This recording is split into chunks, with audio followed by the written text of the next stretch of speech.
Mbote Balandi magazine biso consultation pour les magazine politico-social tout ça la ramine analyse mboka de la makambo social politique na makambo na basiju eza vraiment sensible car ndengi tu sais bino lilo tu ambeli bino sur Isaac Nkwenza wala ada la fils maison hein, et authentique news donc à chaque fois je consulter parce que matière est vraiment belée de quoi Isaac l'ambio mbotena mbote de kongimbi mbote na baebanso bazona na biso à travers les réseaux sociaux na pesi bango mbote mingi ba soutenir chaîne pour ba pesa makoki ya kozwa ba analyse bien ya kozwa pe ba reportage à malam voilà donc ça chaîne confiance après Brazzaville tout le gars qui vous a quitté tout le monde nous a déjà Kinshasa. En tout cas, merci une fois de plus par rapport à la disponibilité. Malgré Tata Ezayo, un produit rapport, authentique news, Nzela Penzao, et Fungola Balamboka.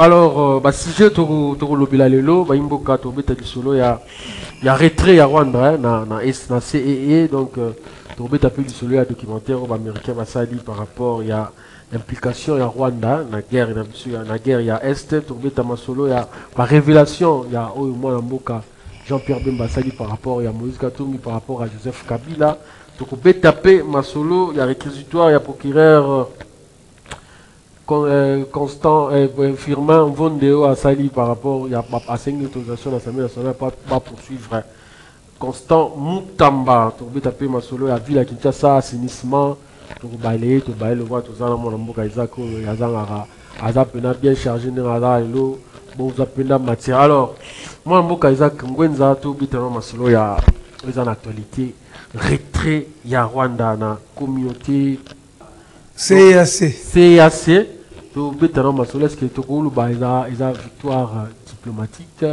ou bien ils ont des... Bon, victoire diplomatique, n'a compte, il y a RDC. Parce que quand tu as RDC pour Rwanda, comment le roi ennemi à chaque fois. Je sais bien, c'est retiré. Kagame dit que c'est Tshisekedi. Kagame dit que c'est Tshisekedi qui influence CAC, il y a qu'à isoler Rwanda et tout là.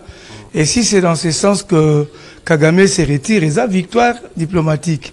Bon, mais moi en tant qu'analyste politique, retrait à Rwanda, na CAC. En quoi ça peut paralyser la sous-région? En rien du tout. Regardez même la carte de l'Afrique. Tu as la position géographique à Rwanda par rapport à EAC. Donc, attends, Longwe, et changer leur moroté.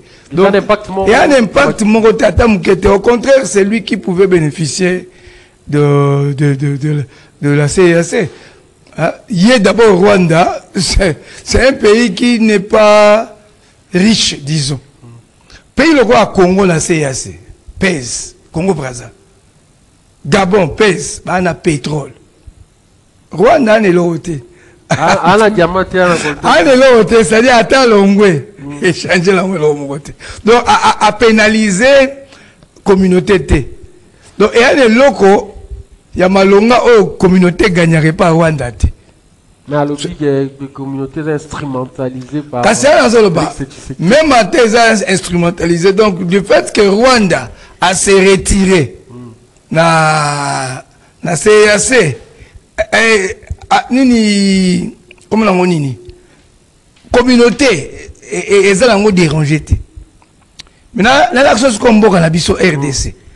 Tu as na EAC, non? So biso to longwe na EAC, et redéranger la communauté makasi. Pourquoi?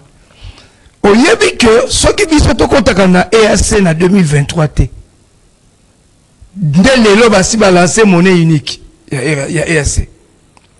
Déjà en 2013 voilà biso to côté na EAC quand il y avait 5 pays donc Kenya, Ouganda, Rwanda, Burundi na Ouganda. La Tanzanie là, se mettait d'accord, lancer monnaie unique à EAC. En 2013, va signer un protocole d'accord en janvier. Protocole d'accord en janvier va signer pour que dans 10 ans, monnaie unique, il y a EAC et compte en vigueur. Donc, dans janvier 2024. Si on va pousser en 2030, c'est à cause de la RDC. Si on tali mounene à RDC, na densité à RDC, nombre à bateaux, na quantité à billets, na pièces qu'on devait fabriquer pour 5 pays avant Soudan, la RDC, Bakota, Somalie, Kokota Sima. Donc, avant Kokota Nabiso, ça y est déjà, commande, il y a quoi imprimer, billet, pièces. Maintenant, le fait que tu côté, population de la RDC, la population va payer en année. Donc, ça veut dire que moi, je vais lancer sous monnaie unique en 2024, il y a une insuffisance, il y a des billets, des pièces.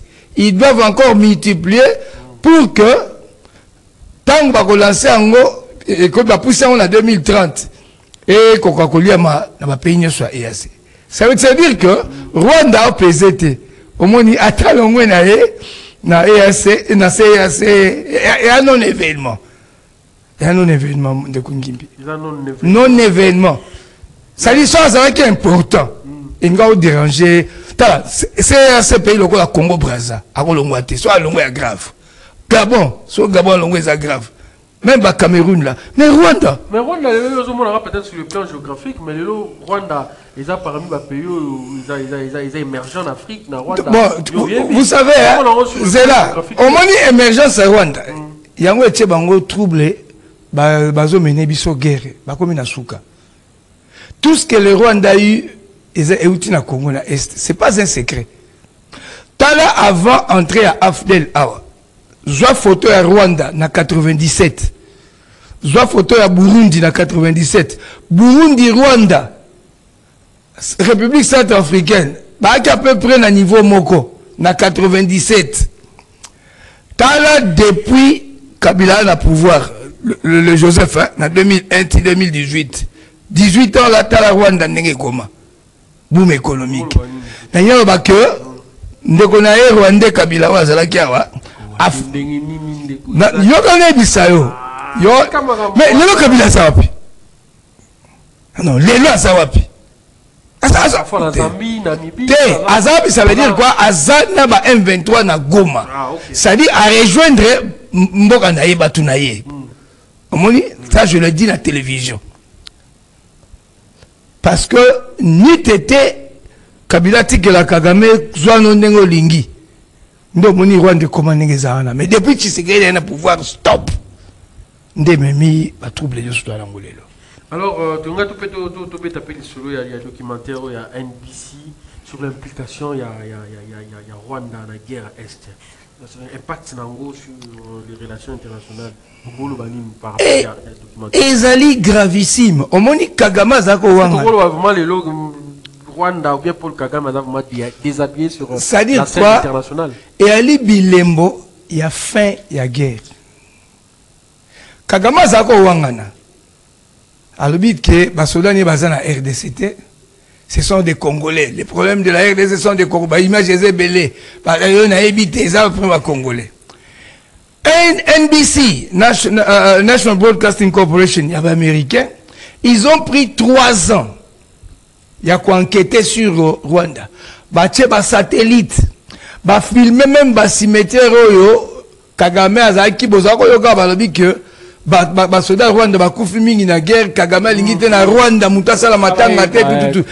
NBC bimisi makamwana nyoso et filmer. Makamwana ya solo. A solo et filmer. Ba jeune Rwandais belé ba kufi. Et filmer na ba cimetière oyo bazaki okunda ba Rwandais o ba kufi na bitumba na Est. Rapport de lobby entre 2023 et 2025 va constater plus de 900 nouveaux tombes. Ce qui m'ont anglais, anglais, comment on internet Hidden Invasion. H-I-D-D-E-N. Hidden Invasion. Invasion. So, comme on a YouTube, Hidden Invasion. Donc, invasion cachée. Au monde, même en anglais, en français, développement rebelle. Ouais? Donc, le Rwanda est mis à nu. Ne Kagame Zaki ko wangana. Mais il était pourtant le chouchou, l'enfant chéri des Américains. Yoka, Nenga Zaki Kowangana. Oh, guerre à Congo, Talingate, Zaba Koyama, Congolais, nous ne sommes pas là, tout. Bamba prouvé, na documentaire. Nandenge plus de 5000 militaires rwandais, armés rwandais, bazoko, kota na Congo. Satellite, Zorabangunde, bazokota, babombaka, ba image. Naba arme na bango, bazo, ba na documentaire, que ba arme, ba teke la rango, ba rebelle. Arme, eza arme, kaka, ba pays, o ezali, souverainement établi donc implication il y a même des documentaires même invasion cachée donc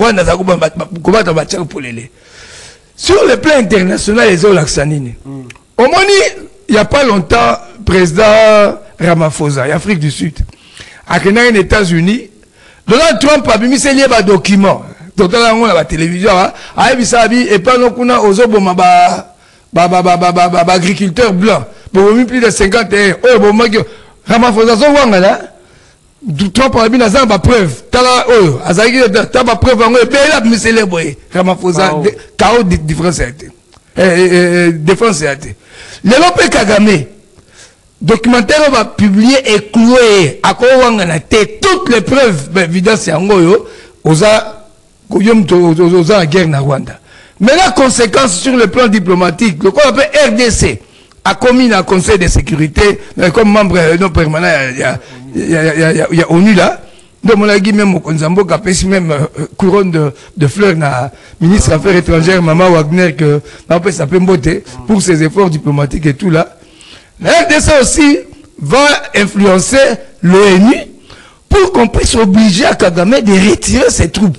C'est-à-dire que Kagame doit retirer ma troupe na Congo. Troupe na Congo, ça veut dire quoi? M23, na AFC, Yananga. AFC, Yananga, na M23, ils ont tous biloko ya Kagame. Nanga tanga kendaki na M23. Donc Kabila tindaki na M23 a nous déclarer ni mouvement Sika, ni AFC là. En lançant AFC, Nanga avait dit directement qu'ils sont alliés à M23. Et puis, à l'objet que Nagishasa, tout ça, va te belé déjà, Bazana Bisso. Même le gouvernement, la gouvernement Bazali. Donc, tu vas nous dénoncer, Nabatouano, Bazar, Bazolia, président du secret de Nassé, Bazar, la carte. Ozomon, on a dit, sur la télévision, mais pourquoi tel politicien a zolobaté? Les autres se taisent, les autres font sembler à Koloba pour dire que c'est sérieux. On peut soutenir le chef tout en gardant les silences. Non, le problème c'est quoi? Aujourd'hui, il n'y a pas de neutre. Tout le monde. Tala Martin Fayoulou.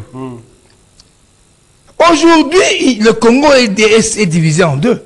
D'un côté, toi, on a Union Sacrée, de l'autre côté, Rwandais.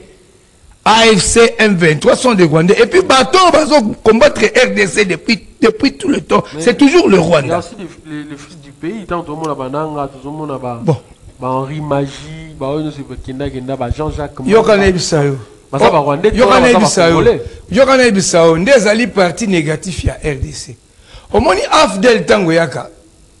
Afdel, renverser Mobutu. Et ça va Rwandais, Burundais, Naba Ougandais. Quand on a Jean-Jacques Mamba Bakenda Kuna, Jean-Claude Vwemba, na l'air ya Afdel aussi, Laurent Désiré Kabila, Bazouaki Akei, Bangandu, Bele Bakendaka. Au moins, il m'a bé à Mbokoyo, ma Congolais Moussouswa, à côté quand même Mboka Pona Libumnaï. Après qu'on trahir Mboka. Yo aussi ça pardon. S'il vous plaît. Jean Bossana, les gambam net Franck Diong. Au Kabila Kangaki, Ania, Komuna ba image za ba vidéo. Nazoya. Nyong. Les bazar ensemble. Asalié. Yo c'est ça OK. Au moins ba tu mususwa pour na mbongo. Ana dignité. Ana sens ya personnalité. Na photo on y est sotale on y est bandon na photo bakangaki na Kabila. Ngimbi, au moins ngalo ba ngo ernie soir. Ngai à part être analyste politique, journaliste, je suis aussi prédicateur de l'évangile. Ministre de l'évangile. Ngalo ba ndinga na za awa.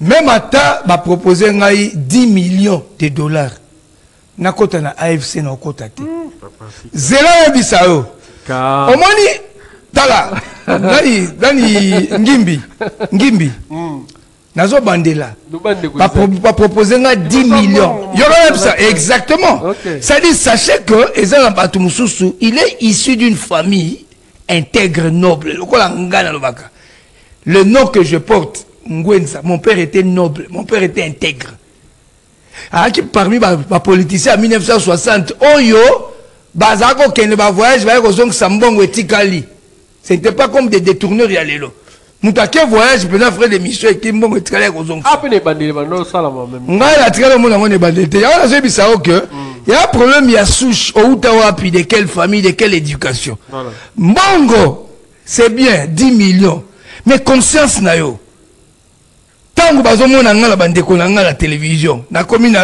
impossible mais il y a des Congolais pour na mbongo ana intégrité à conserver te moi je conserve même le nom que je porte il y a le un Tshisekedi un Mobutu ou assure un vrai Mobutu bon batu ba bizarre to mona ripe nzanga Mobutu a soutenir Kabila en 2006 donc ngai histoire ngai donc quand ezala eloko muto ko protéger le la intégrité te ngai pona mbongo ko ozwa ngai te na ko préférer atana za piaka mais l'argent ça non simbate en d'autres termes ninga la fandi boye na l'air Kabila kutu awa combien de fois biso occasion ngoyo okende jalolo non loi musika na kolinga te omoni donc la vérité c'est que situation autoza nango sikoyo ndenge Rwanda babimisie na poisa na NBC ali fait l'aventure à Est. Bientôt, l'ONU dira à Kagame retirez vos troupes de la RDC. Donc, ce qui Rwanda lelo a retiré ma troupe né à Congo.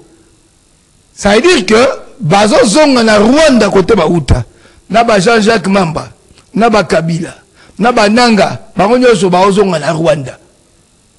Ils ne sont pas des Congolais. Ceux qui passent qui on moni yango nga le constitution de ça langue ezaka mabe. Na mboka mususu faut ba retirer au même citoyenneté. On moni leti Kabila so ba pesa ka nationalité congolaise faut ba longole yango. Mais Kabila zo consulter ba tunagoma na qualité ni. Ah. Donc eza buzoba na la ni même Nyarugabo Moïse Nyarugabo alobi Kabila aina est kuna pona ko consulter partie prenante sur le conflit pour proposer piste à solution. Donc Kabila Loukapé 18 ans Kabila Goma Tchapete. L'émission passée au Robert au Baï question Kabila Tchema Kolona Goma aux ala vraiment décidé pour confirmer vraiment qu'il nuit l'AFC. Au quitté on a bengi Rwandais. Ça dit Kabila a confirmé dans Mokili que il est Rwandais à Rwanda. Parce que Rwanda. Ça dit, je ne peux même pas comprendre que Moutou Oyo a mis bengi entre guillemets moi et Mouzé. Mouza Kabila le père, qui avait déclaré que le problème qu'on a à l'Est, c'est pas une agression, c'est pas une rébellion, c'est une agression, ce sont des Rwandais. Kabila le père a lobby, cette guerre sera longue et populaire à combattre les Rwandais. Kabila a un pouvoir Rwandais, à salir semblant, on dira à combattre les Bango. Vous comprenez? Alors on va pouvoir M23 de continuer la guerre à Libango. Est-ce qu'on a besoin d'aller à l'université pour comprendre que c'est un Rwandais? Kabila jouait pour le Rwanda quand il était au pouvoir. Parlant de sa nationalité, de Isaac, d'autres Jean-Pierre Bemba a sali passage na top Congo. Pour abimisi une révélation que non, Kabila Joseph, c'est un usurpateur, c'est un imposteur. À cause de la combo, comme on a dit, Hippolyte, Kanambe, tout ça, yo par rapport à yo révélation pour na yo est-ce qu'ils ont yo non mon révélation. Et le copain Balobi, Mbanda personnel, Mbanda Zamboko Atumba, il avait dit ça avec toutes les preuves.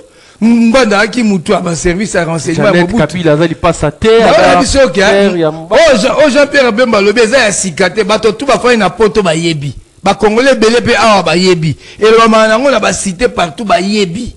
Et a eloko sikate. Et belé pe ne bazalaka tata Kabila zaka na pouvoir. Il disait ça robata ma Kabila za Rwandais. Nga joie occasion. Na bela o chance de occasion. Ya ozana Kabila boy na pesi mbote na l'élection 2011. quand il avait dit qu'il ne reçoit que les journalistes qui parlent l'anglais. Moi, j'ai représenté la télévision sud-africaine. La Solane Boye, c'est un Rwandais. La Solane Boye, c'est un Rwandais. Ça dit, au moni, là, c'est exemple. So, au moni nilotique. Hein? Oui, parce qu'on nilotique. Bah, Hutu, il y a Rwanda. Bah, toi, Kivu, savent distinguer Hutu, Nabiso. Bien que tout ça, mais Moutouaza na Kivu a eu distinguer Oaza Hutu. Ah, Hutu ya Rwanda. Mais yoko distinguer tel le cause ya Ouest. Na sali plus de 14 heures à banquette na Est kuna.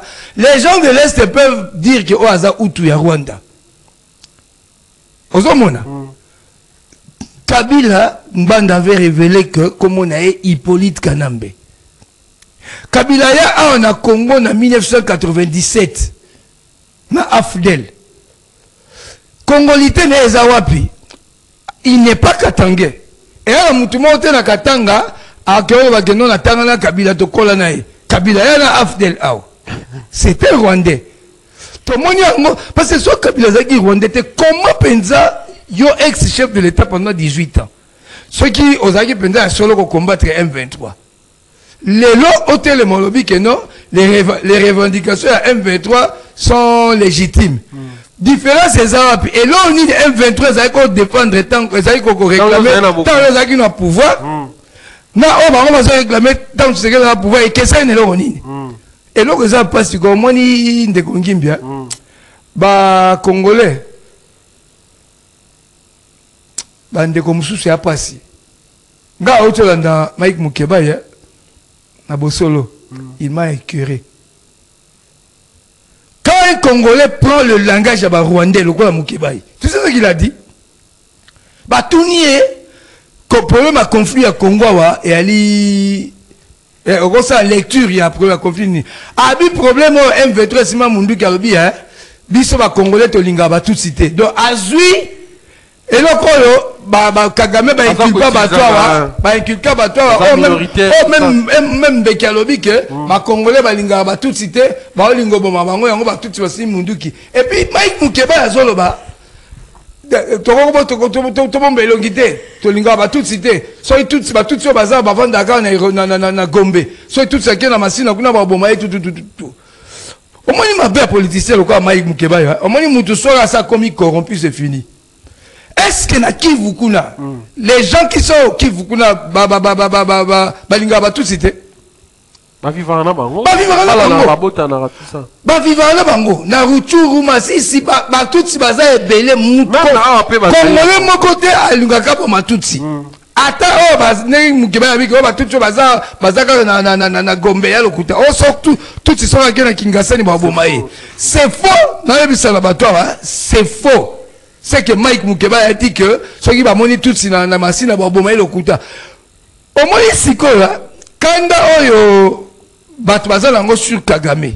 Heureusement président Tshisekedi a plusieurs fois a eu à dire aux Congolais, Rwandais baza bande konabiso, nous n'avons pas de problème avec des Tutsis.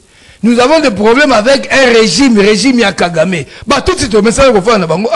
Comment Mukeba a dit dans la télévision que biso to linga ba tout cité. Que tout ce bazar la gare na nini na Gombe so ba na Kingasani ba bango bon so ki na Gombe ba bango te na Gombe kuna ba bazar kuna ba Congolais te bazali au moins il y a une contradiction parce que surtout linga bango te ba Congolais bazar na Gombe ba keseni na ba Congolais bazar na ba cité là donc au moins manipulation hein tant mutu a commis déjà corrompu a côté quand même amnaï pour na mbongo.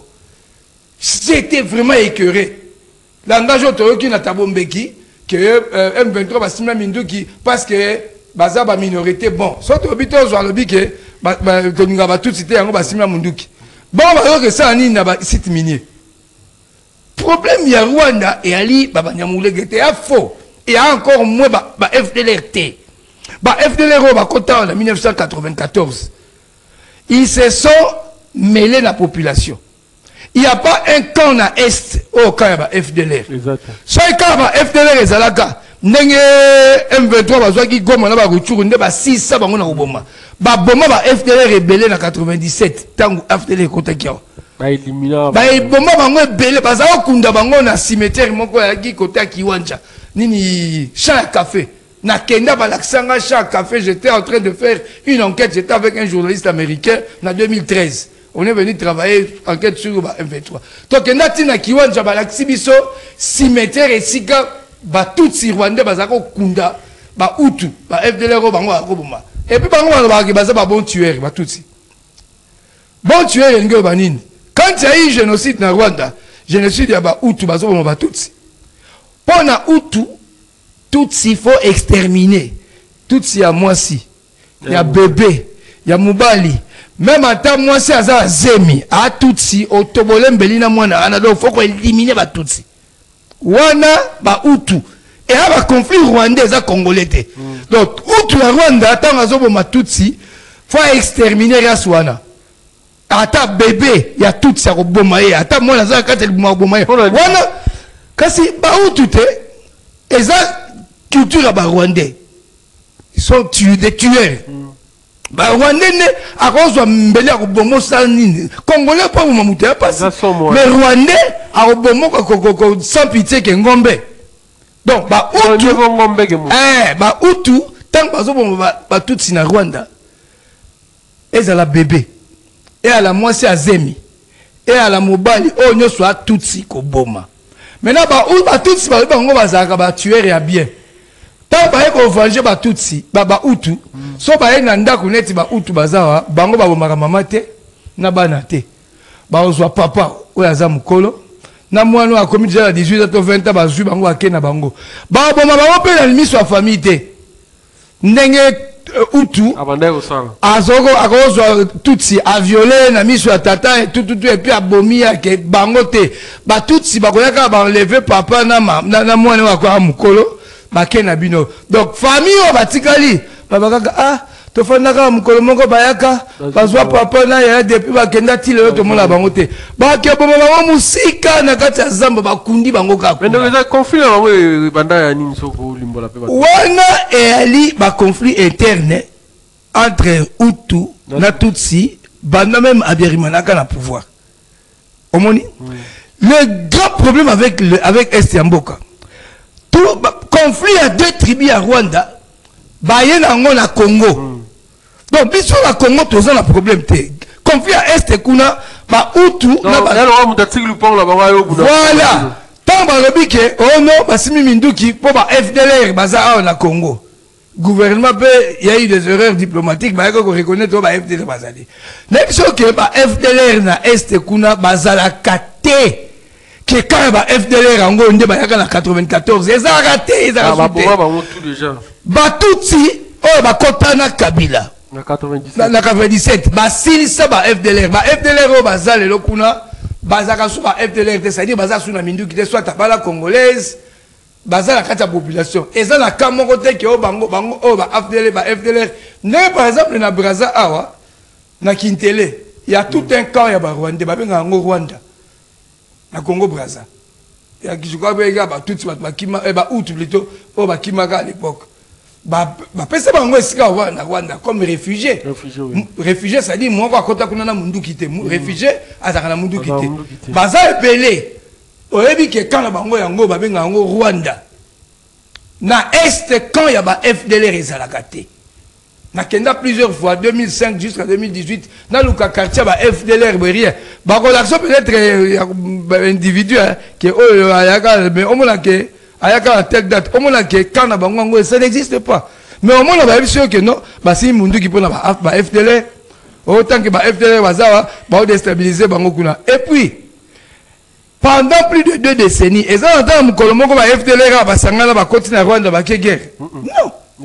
Donc et ça ba faux fouillon, et ça ba cheval de Troie. Au Rwanda même toujours soit à le ça ba FDLR, ba si mundu qui prend combattre ba FDLR. Parce que mindu qui peut tout sur bazar danger biso lingi bangote. Et puis na moni un député a que ne bango na média que to linga ba congolais te so ki ye mukeba linga to linga ba rwandais te. So ye mukeba linga ba tout cité c'est pas tout le monde. Mais kokota la moi là. C'est ça qui va passer. Ba ya zo position wana ye kwa dana ensemble. Est-ce que le so kota la net Moïse Katumbi au peut se positionner par rapport à Makambo? Bon, au moni est-ce qu'il est parmi les complices? Au moni Moïse Katumbi là regardez. Déclaration. Moi, j'aime être honnête. Hein? Ouais. Nazara, la partie politique, selon conviction, Nangani Nazomona Makambo. Moïse Katumbi, sa femme est rwandaise. Ça, c'est pas un secret. Moïse Katumbi est proche aussi du Rwanda. Omoni? Depuis Bamakambo et Bandi, position on ne sait pas. Il ne s'est pas prononcé. Donc, si on est commis au Moutou, doit opter soit aller à la rébellion et pas à camp de la patrie ou bien aller dans le camp de la patrie. Ah, si on est intermédiaire exact. Donc, Congo et Kabwani, ou bien Ozana Bangouna, ou bien Zabiso. Jean-Pierre Bembalobi qui va retrouver Mando qui n'a pas fermé. Il est aussitôt à apprendre que Bakangi chauffeur naé à 400 bancs en Zambie.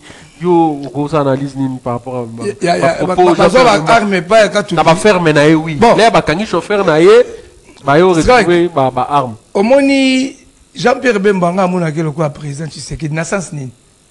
Omoni président Tshisekedi tango lobaka en pleine conférence. Abi, c'est mon prédécesseur qui est derrière cette guerre. Mais choquant quand personnellement. Comment le président Tshisekedi a dit mais ça c'est une erreur grave. Or, il a dit ça. Voilà. Or, quand le président Tshisekedi a dit ça, il avait toutes les preuves, mais les moyens mais avant de déclarer. Et puis d'un ton sérieux. Très sérieux. Par après, Jean-Pierre Bemba aussi, il avait déclaré que Kabila est rwandais et tout. Maintenant, comment Kabila est président ou congolais entre guillemets, rwandais, M23 et Ebaneza rwandais depuis Kala. Même son guerre, président Tshisekedi a indexé Rwanda. Les Rwandais nous agressent. Yo, ex-président de Kinshasa, président Aseni Nanga, à Longo, à Nairobi, a lancé un mouvement insurrectionnel AFC. Et puis, il a allié, il y a M23. Donc, c'est ça, Rwandais. Et le président Kabila a accusé que Yom Toali responsable de AFC. Ozana Libanda Mboko, au Congo, au Kitelina et pas Ibango Bazali. Ozana Bango. Maintenant, qui peut comprendre? Attends, expliquez pas tout de suite. Et puis, quand tu as la Garaboué, au moment où même tu as une photo, tu sens que dans la photo, tu sens que Nanga est devant son boss. Hein? Même façon qu'on est là, même façon qu'on est là. Voilà. Or, Nanga dans le rôle là, patron place voilà. Ngimbi, il y a le vrai problème avec la guerre de l'Est, c'est quoi? Au Moni Rwanda, Kabila, Bananga, Mawapenda pour Nanga, za muta province orientale. Mais pour Nambongo, à Tekimboka, traître. Namboka Moussou traître, ne quoi aux États-Unis, traître, bah jugeaké na cour martiale, bah pendre en public. Bananga wana, na mutunyo soit côté na AFC. Et à la Jean-Jacques Mamba, et à la Franck Diongo. Oh nyo soit akuna, bah Nyarugabo, bah bah Kikaya bin Karubi, oh tout bah Zakuna. Ce sont des traîtres. Le jour où on dira à Kagame de retirer ses troupes de la RDC. A retirer ma troupe ma troupe na bango ba M23 ba kontaka sous l'armée na bisoté. C'est ça le vrai problème. Soda nyo zaka na FRDC, to na police, oh lelo azaf se retrouver na AFC na M23. Lobby soki ba exiger na Kagame a retirer ba troupe na Congo. Bango ba kontaka sous l'armée na bisoté. T'as la photo ndeko Isaac, t'as la configuration il y a photo un commentaire. Est-ce que vous mais c'est ça des Rwandais. Ce sont des Rwandais. Il y a une émission que oh Liboso après Jikaka oh Alandi Nassima hein. Ce sont des Rwandais. C'est-à-dire il y a un avis ça OK. Il y a un gouverneur ya Dala. Omoni Mokilo Soki o ali juste Dieu sera de ton côté. Ngimbi, omoni autre problème c'est quoi? Tout ce que tu dois vivre les lots. Obi source nango ezawapi. En 2019. Tshisekedi a commis président, a prêté serment. Mais ta programme Tshisekedi n'était pas élu, il y a des arrangements, tout ça. Mais ça encore c'est gravissime. C'est gravissime. Que ça soit vrai ou pas. Mais le vrai problème qui a amené Bato Yomonio, Rwanda va se retrouver encore escamoko.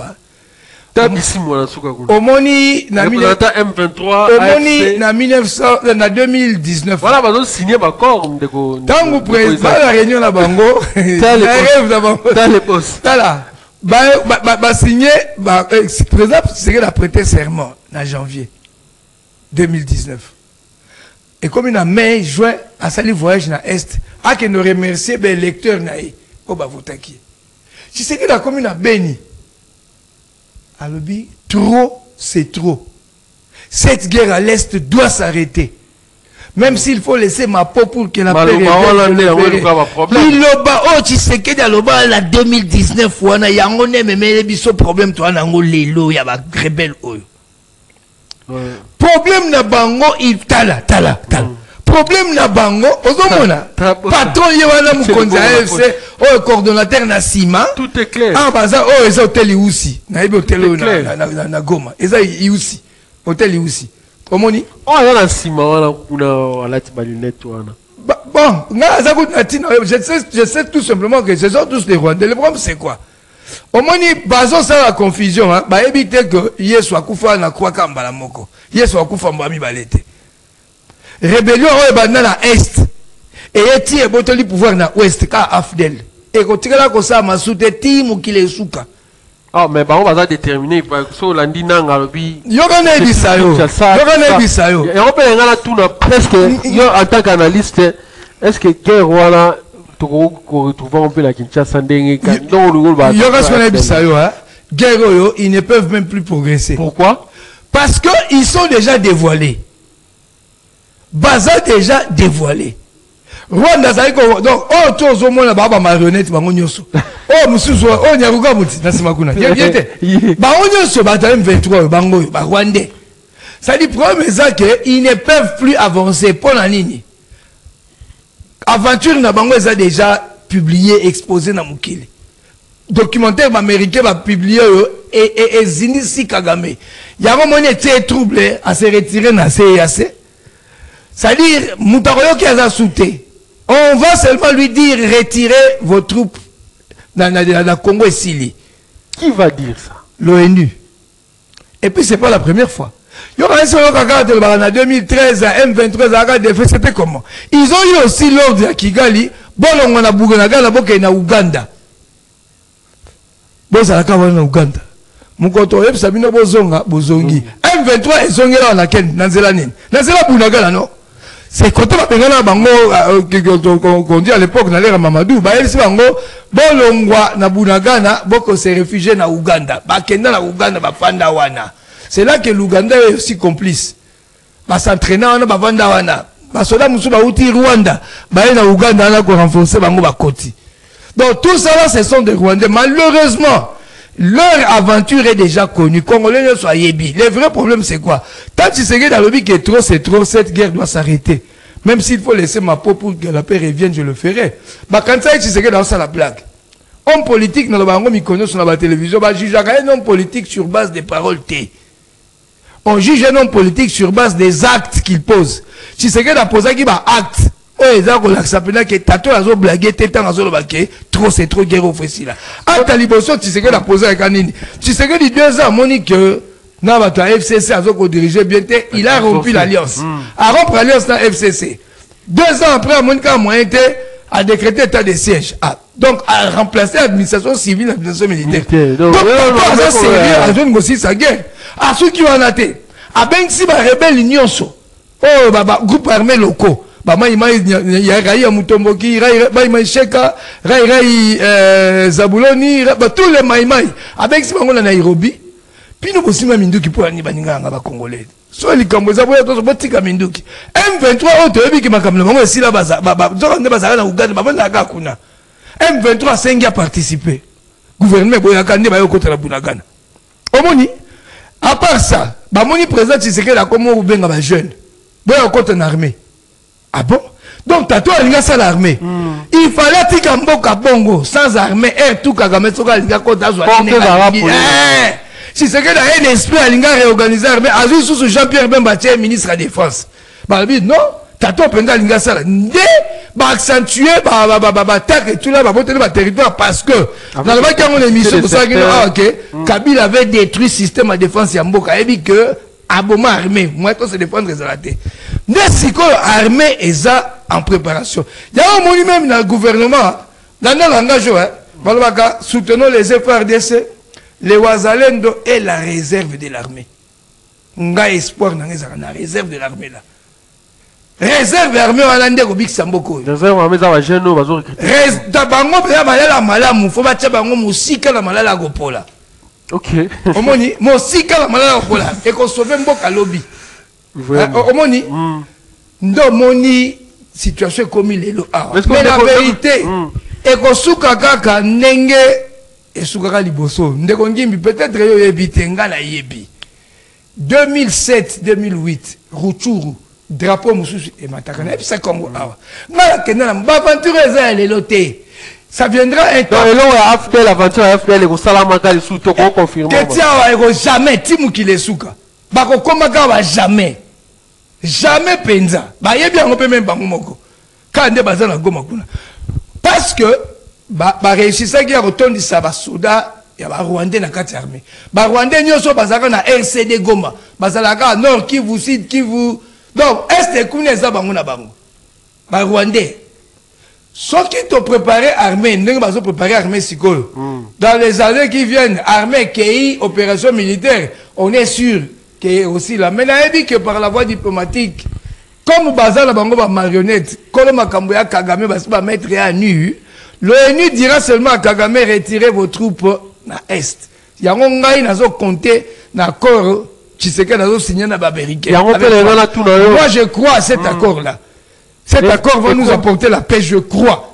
Parce que Kagame, c'est leur monstre. Bon, on peut créer Kagame, non? Soit il est l'autre, même si Kagame, bon, ça suffit, retirer vos troupes. Et s'il dit, on s'entêtait. Ce qu'on s'entêtait, quand on va fabriquer, on va les détruire. Mais la Congo Brazzaville par rapport à respecter le cahier des charges. Bon, moi, quand je fais Bango, je fais Rwandais.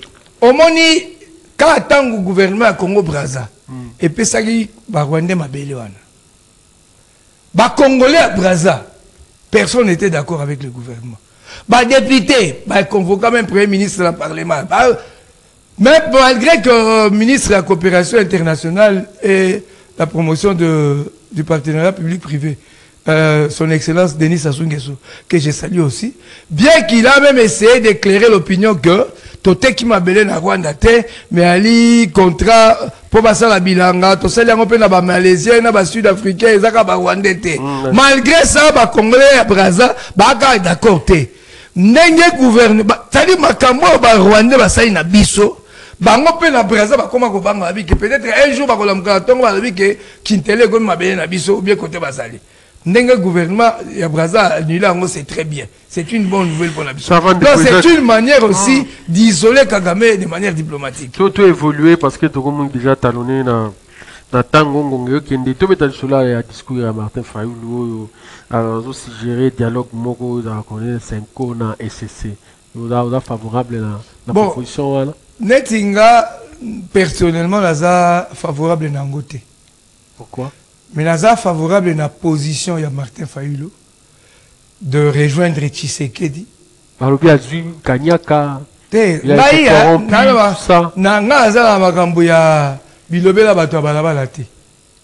Je connais Martin Fayulu. C'est parmi les personnes aussi respectables dans Mboka. Hein? On l'a vu une opposition. Mboka est comme occupé et tout na Rwandais. Lui est congolais. Est-ce qu'il y a eu Luka Poste? Non, attendez, lui est congolais. Luka Primature. Bon, au moins, ce qui Martin Fayulu, par exemple, avec Luka Primature. Ah, aux Primature. Ce qui a eu Luka Primature, net ce Martin Fayulu, Lélo, Alingaz après ministre, on peut c'est Primature. Mais ce n'est pas ça qui va résoudre le problème à l'Est. C'est-à-dire, donc je soutiens, j'encourage la démarche de Martin Fayulu de rejoindre le président Tshisekedi, de se mettre ensemble avec Tshisekedi pour chercher à barrer la route aux agresseurs rwandais. J'apprécie ses démarches. Il y a s'associer à l'Union sacrée pendant que bundisa ba Rwandais donc AFC M23 ba Rwandais là na o toi ça na bango Fayulu a fait un choix judicieux il y a qu'on s'arranger côté gouvernement mais quand tu as un gouvernement d'union nationale n'est président tu sais que pas la qui na réunion à Sali Mounene na union sacrée que bientôt on peut avoir un gouvernement et mettre tout le monde ensemble là même la cité hein tout Congolais dit ah ba dialogue na weza pour ba so ba poste biso par na biso za partage à gâteau n'est à côté négatif oui so exact que pour passer au gouvernement lobby par exemple Martin Fayulu le premier ministre ou bien vice-premier ministre ministre des affaires étrangères Prince Penge ministre des transports Baba Alexis ministre il y a plan na ba o mususu biso to se retrouver Congolais et puis on est sûr que gouvernement landais retient na FC na M23 va se retirer na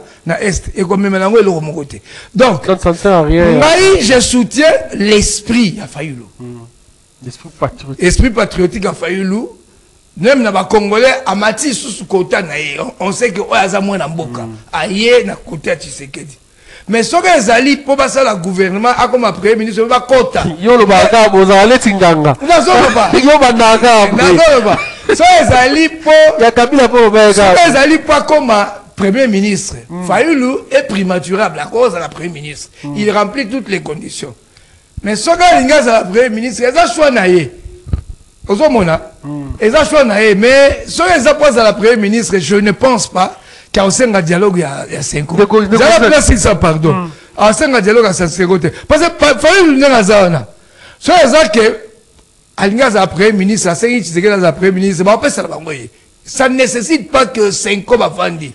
Mais je suis sûr que n'espère, il y a un président, il y a Martin Fayulu, peut-être à cela basango, peut-être basango la formule mogo, va utiliser pour être à kimia. Or ngai ndekongimbi na koyaka na kimia na mboko kaka mukolo to koma na armée na biso ya makasi. Soki toza na armée ya makasi te.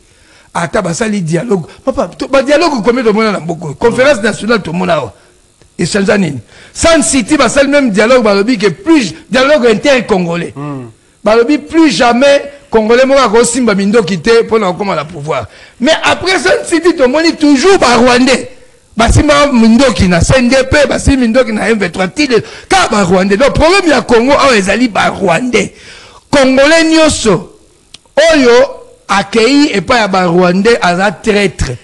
Congolais nyoso ya simi minduki Paul ko comme na pouvoir à Rwanda à Congolais t'étais la président Jean-Pierre Bemba en 2006. Toi qui as l'élection, tu as mon ni Seigneur Zaro Bimisa Kabila. Jean-Pierre Bemba sima minduki te. Toi moni en 2011 na papa Etienne Tshisekedi perd son âme. Ba peste ça l'élection Kabila le Seigneur le Kabila m'a gagné. Président Tshisekedi a sima minduki te. Soka lingaka minduki et alors ba sorcier na mukilo bazela kaka ta yongi minenge ozawa so ba choka tio et alors ba tsoko bimi obika ka rebellion na kisa ba pesio minduki biloko baza prêt baza ba kipeyo ba ebi mboka ne ezali mais ba vrai patriote lokola ba papa Etienne Tshisekedi ba Jean-Pierre Bemba ba tikala ko sima minduki te donc so lelo ba tmasi minduki ya ba congolais teti lobby. Merci, moi, Mboka Isaac Mwenza. Si faut parler du dialogue en Wana, Balani au Pena, on a minute, on a contexte, tout ça, on a siko. Balani, on a figure nini, ce qu'il faut vendre. Parce que Martin Fayulu a aussi communiqué mon conjoint, na Kabila, na Bakatumbi. Mais là, Ramoni, présence, il y a Kabila, na Goma, va retirer. Mais ce que tu commences à appeler dialogue, tu exclure Batouana, ba figure Rwanda, tu vas Kabila, Katumbi, Kabila, Kabila. Je vais la partie prenante. Au moins Ninga, Moutounio Soazana AFC na M23. Ah, Moutou Bakoye qu'on négocie na été. Ce sont des Rwandais, des étrangers. Le dialogue doit être inter-congolais pour combattre ces étrangers. Est-ce que vous comprenez le sens de la dialogue? Parce que ceux Kabila qui congolais, c'est-à-dire à Kotaka la FCT, la M23T, ils pouvaient être avec nous. Ce que Katumbi a se prononcé publiquement encore la Fayulu. Avec Kabila, au moment Tshisekedi, là, à Talissi, Penakaza congolais. Donc c'est un dialogue inter-congolais. Nyaruga Borosa na makambo bamboko na barube bata yo moko. Balakisi penza que ils n'ont jamais été congolais. Bazalaka ba rwandais. Babi benga ba minorité. Sikoyo, bolobi mboka la mino gola kitoko Rwanda. Bozo na Rwanda, botike la biso Congo. C'est ça le vrai problème. Bozo na Rwanda, na makila ba congolais ba tongé bazo na Rwanda, matika biso awa. O alinga vanda awa azala congolais. Défendre ma belle à Congo, kufa pour la Congo. Mais oui, ma figure n'est pas so bakoza dialogue. Bon, là on ma figure. L'idée politique. C'est là. Dialogue pour toi aboutir nanini. Bon, comme de la patrie, il faut renforcer. Regardez. Bon, il y a un baka, bah PZT. Opposition talib élection tant que zalaka. Faillu nous pèse. Quand tu me aussi pèse, il y a aussi je l'aime ça FDC. Non. Bati. Nous bati baza déjà dans l'union sacrée. Non, on pas bâtir une opposition. Le gars, Badeli, c'est Sanga. Il ne pèse pas sur l'échiquier politique en Congo. Attends. Il ne pèse pas, ça veut dire quoi? Moutou a pesé, Ali Moutou a na parti et ça assis na Congo Mobimba.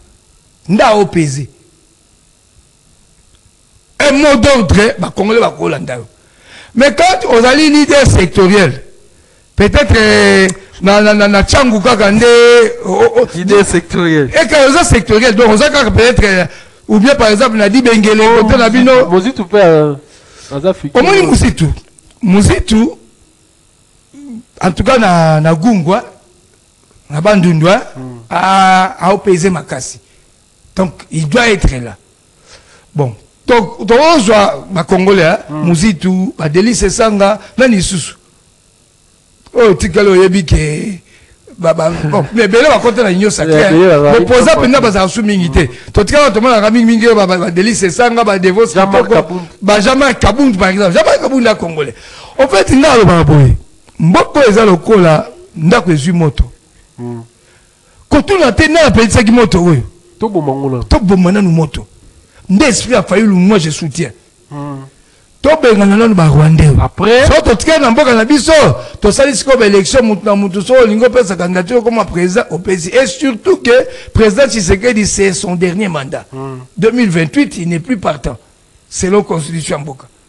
Comment il va changer terre? Netinga faut maramo msupe peli makasi ko changer. Changement. Yokana bisa omoni nani. Banara ba no saike to modifier réviser. Yamona ebisio te pela makasi. Yamona ebisio na pelisi moto na ba Rwandais. Ba Rwandais ba est-ce ba Rwandais ba ko ba Rwandais de ko Isaac. Ba o ba sima munduki banane. Yipsa ba congolais ni asimi munduki. Nanga lobike a créé AFC. Ba o so baza ba Rwandais a créé AFC lobike aza allié à M23. Déjà dès sa création, et ça va Rwandais. Congolais moko asima munduki azate. Ça dit pour Msiko Tozali AFC M23 contre le Congo, contre le peuple congolais. C'est ça le vrai enjeu. Gay-toi Nangolelo. Et Ali Tekeo, Kabila, Onanga, non. Et Ali Rwanda. Ça dit en d'autres termes, c'est Kagame contre le pays. Kagame utilise Kabila, il utilise Bananga parce que au finish, le grand bénéficiaire, c'est le Rwanda. Le problème est Ali Kagame contre le peuple congolais Mobimba. Oh, nous sommes Ali Congolais, Azam Makila Congo, Mabele Congo, Azam Mabele Moussoute, Abunisa Kagame, à travers M23 na AFC, tout au son la bangote. Est-ce que vous comprenez? Le vrai problème, toi, dans le Congolais, se voit et Ali Tekeo, parce qu'on a Kabila, parce qu'on a Kabila, c'est Kabila, ça Congolais.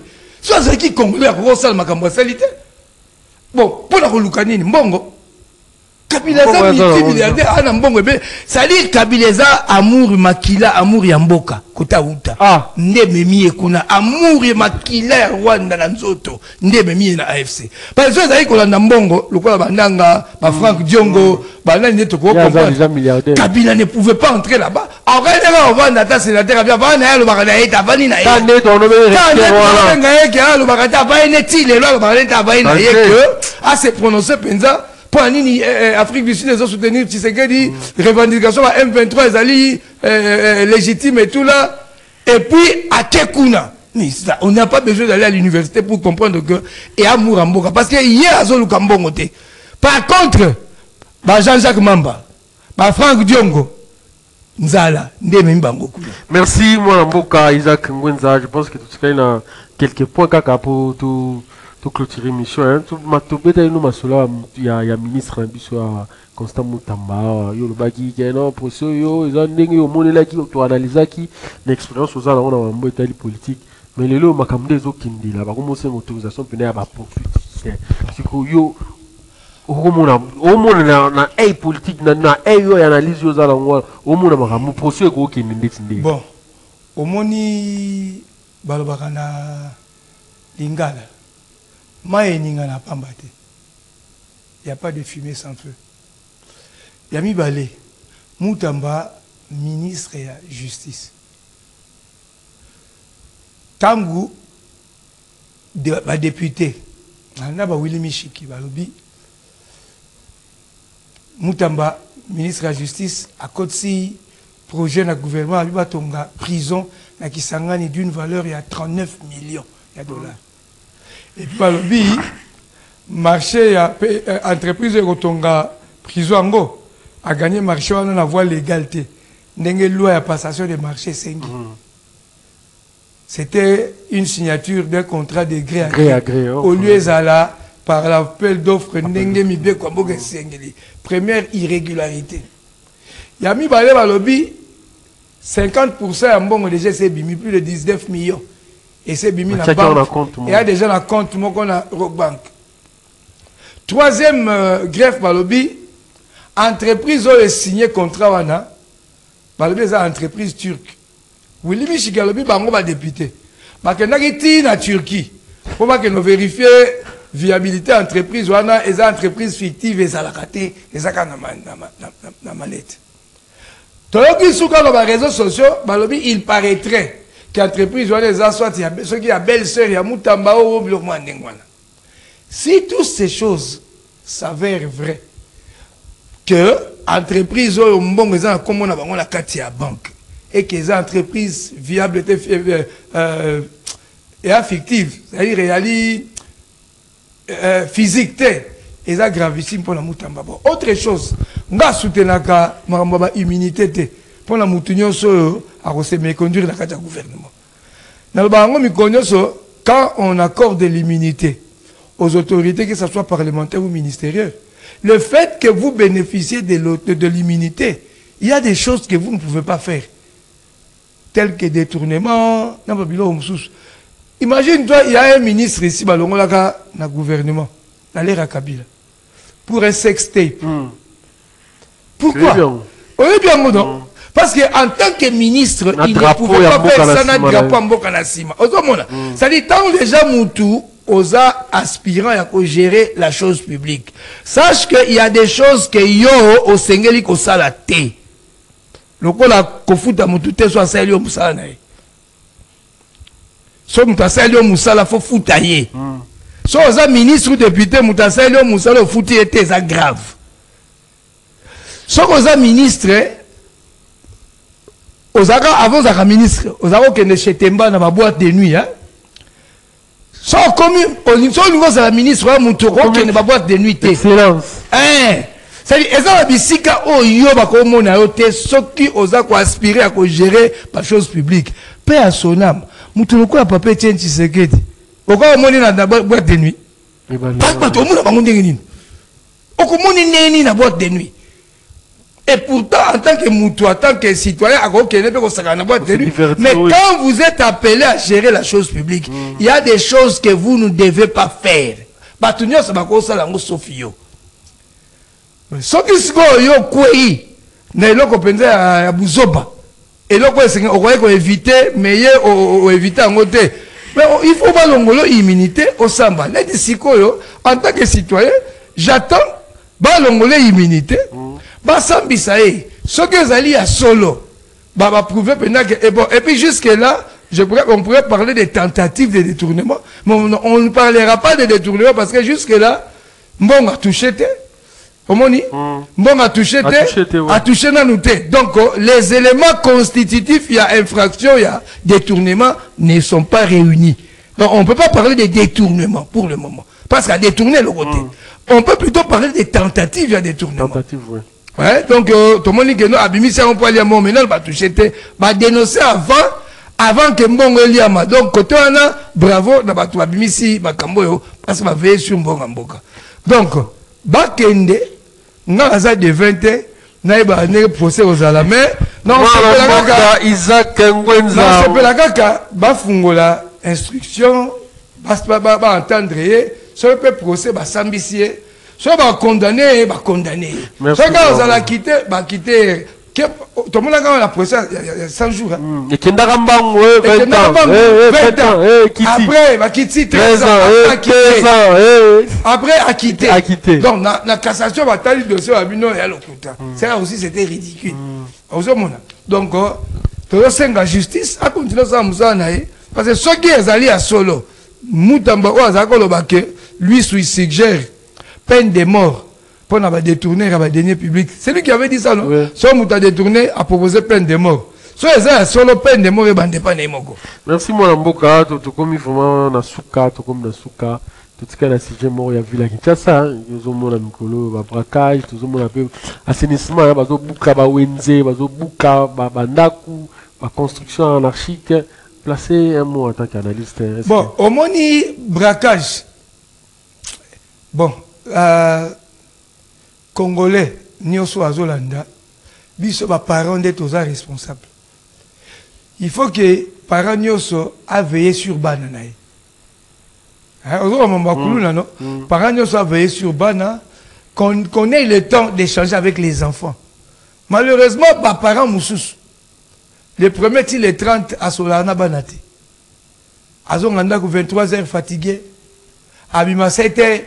Donc, aïe marmbo les grananda coûté. Soit à Outindaku, à Outimoussala, aïe 19h, à quelque part à Meli, 23h à Zogindaku. Ceux qui, ma parents, boy basé belé, baso accroître insécurité dans Mboka. Dit comme un braquage, en fait, dans le pays, plus le pays se développe, plus vie est comme ma chère. Mais plus c'est pas dans notre culture. C'est ça le problème. Et ça dans la culture, on a dit Mexico, tant comme on a développement. Bon, Bamboka, le Afrique du Sud, États-Unis, Mexique, Colombie, et ça, pays au crime à Makassi, braquage comme même la moï. Sécurité, c'est en Afrique du Sud, la moï, au Tambola, au Missimbon, on compter la moï, na balabala. N'a biso va changer, bazaka, azui avali, si l'Africain m'a tunanga ya. Aïe pas bio est solo. À tout le c'est bio est réel. Nabi est réel. En Afrique du Sud, au conseil la moté, on va nous exposer mon fandi, on va te tuer la botte mon vaquet. Donc l'Ikambouya braquage n'a pas de commentaire mingité parce que c'est un phénomène global. Et ça partout. Par contre, l'Ikambouya assainissement, je voudrais un peu mettre.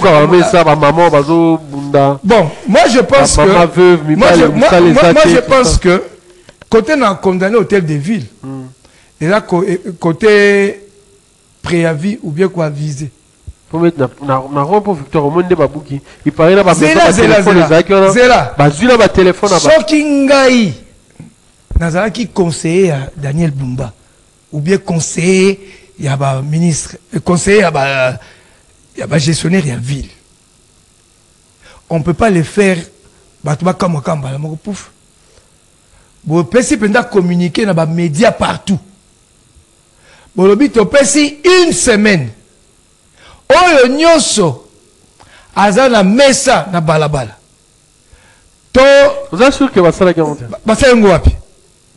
Basali yango wapi. Yoka na ngimbi tozano awa na CCTV a boleksa ngo communiquer. Ta ezelo ko ya moko tadi ezelo quoi. Omoni COVID-19 tango ya kia. Qui pouvait dire que aibi Covid? Sensibilisation ça. Donc to sentir penza que mutunyo soit na kati zela ata la kati babisi comme le bama ata la top Congo na ba radio mutunyo so mas mutunyo sa te et so bama penza que hôtel de l'île à lobby ko bana le 15 mai ti depuis le 30 mai, oh nyonso za na mesa na balabala, oh nyonso za na boutique ba déterre nyonso longola. Parce que longoli tete comme il est premier toilette au bouki to tumbi, ça allait être correct. Mais comme ils ne l'ont pas fait, c'est là que moi je fais que nazo bandela ngimbi, nazo bandela ngai na yebité. C'était quelle période? Tu sais, quand on gère la chose publique, la gestion suppose aussi la prévention. Ce qui m'a lobby, Moutounio, tout bazan à 2 semaines. Donc, et il y a partout. Est-ce qu'il y a une telle chose qui vient de gagner? Exactement que ça Moutou 48 heures. Non, c'est-à-dire, hein, hôtel de ville Penza, na ba chaîne soit télévision, ba radio, ba sensibiliser jusqu'à s'assurer que les Congolais soient au courant. Que hôtel de ville a lobby 2 semaines. Pour le bateau que oh batumbi rokonangai, oh babuki yomoko longola yango. Ezonga polele. So ya longola tete roya to tumbi. Et nous avons la correcte. Mais nous allons soutenir assainissement ville à propre. Moi une victoire. Et comme kitoko. Et comme un espace. Maintenant, prochaine étape c'est l'année.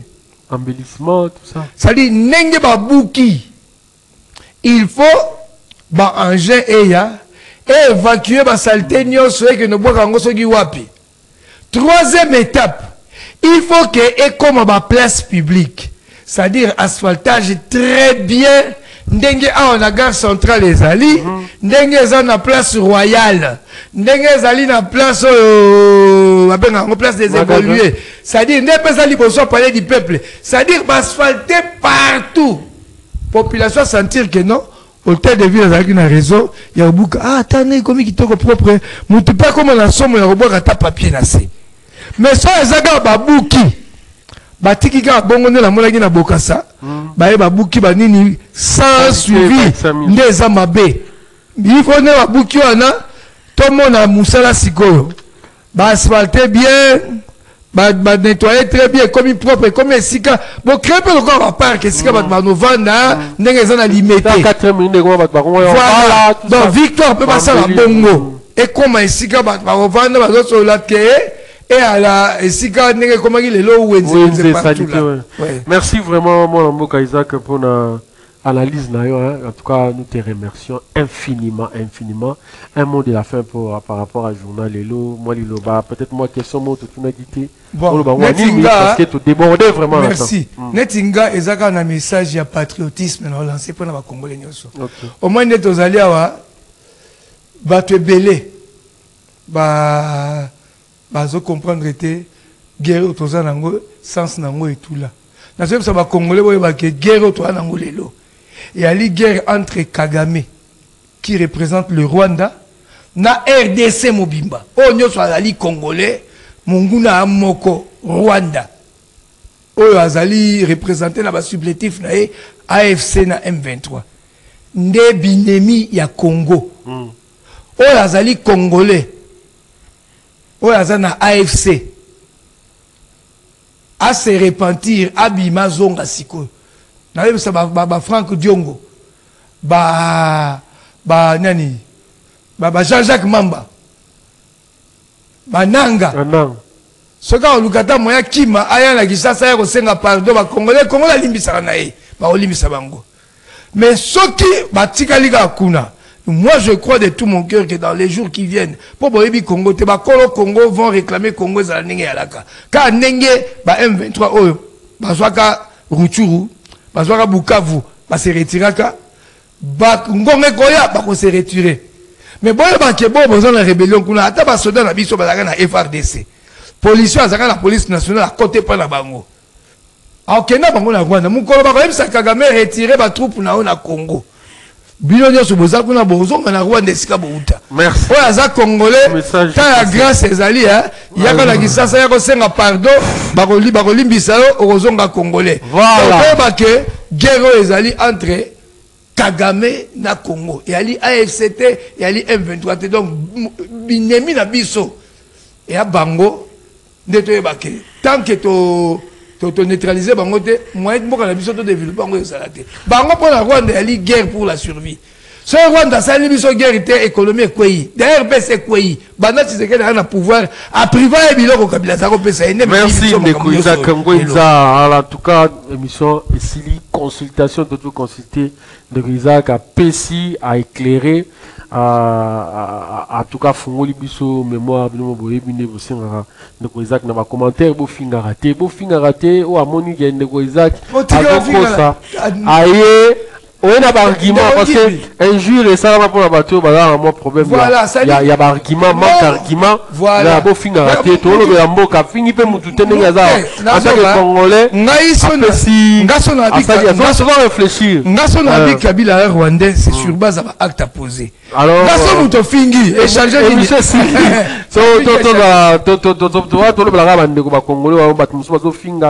Faut pas qu'on finga, faut qu'on paie ça argument, faut avoir les arguments où ils contredisent, c'est ça. Congo dans pour ça, il y a des citoyens, bon, Congo dans pour ça, bah voyou, t'es ben politique. Réalisateur Moses Lelo, qui peut la prise de vue, en tout cas l'infatigable, total respect, total merci na Moses Lelo a signé vraiment authentique pour botter la vie sur Kabozali. Total respect, na petit peu mboté na Congolais sur Kabolanda, na petit mboté na El Ngimbi, Orian Ngimbi, na petit peu Jojo Ngimbi, la Monipelor Ngimbi à partir de Luanda, voilà, bateau va soutenir, bateau va ça qui est authentique et qui est liboso, la Monipé, Franck Atibou, hein, Franck Atibou, mon ami, le manager, Motemaya, point. Alors, consultation ici, je pense que pour le monde en a hasard pour ça participer, numéro est affiché au Bengi, on contredit peine de quoi Isaac, dans l'analyse, Azar est prêt. Au monde qui est Isaac, il est là. Tout ça, moi débat, réfléchir pour Namboka. En tout cas, pour Nayelo, consultation ici, Nzamba Batelabiso, Tokutani Mbalasima. Au revoir. À peu près 1 heure.